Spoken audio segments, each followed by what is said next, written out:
discernment. Hey, number 2, practice discernment. The Bible says in the book of Ecclesiastes, there's a time and season for everything, right? In Ecclesiastes 3 verse 7, it went down to say that a time to keep silent and a time to speak. Ask yourself when you start oversharing, is this necessary? Is this beneficial? Is this the right audience? Will this feel wise tomorrow? Because you might overshare today, tomorrow you wake up, you're like, yo, Father, I really did a lot. So, yeah, if you are unsure, if you want to share something, you're unsure, just wait, go pray about it, and then come back. Not everyone has to know every detail of your life, everything that you're doing, everything that God is doing with you. Be like Mary. There was a time and season in her life. The Bible says she was pondering the things in her heart. She would see Jesus, she would see, signs. These are the things that the angel said. She would see things, but she was pondering it in her heart. So not everything you're supposed to share. Specifically, guys, at a corporate space, oversharing can reduce your professionalism. It can create a gossip vulnerability. Now still stories are circling around you. Yeah, Josephine say this one, Oversharing.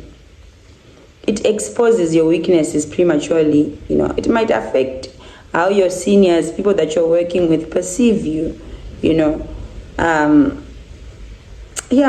So at work, be a person that shares progress, not emotions, solutions, not complaints, share facts, not frustrations. Be friendly, but not overly familiar. Everyone is familiar with you.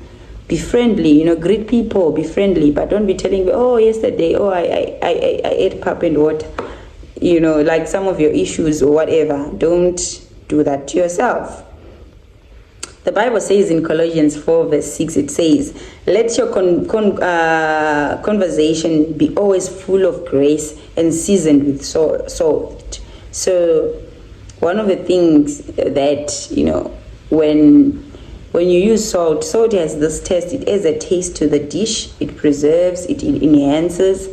And, if you put too much salt in a dish, it becomes too salty. So may God give you the grace to just have a balance of how you do that. The Bible says, but he who holds the tongue is wise, in the book of Proverbs. So certain things, especially at work, guys, may God help us.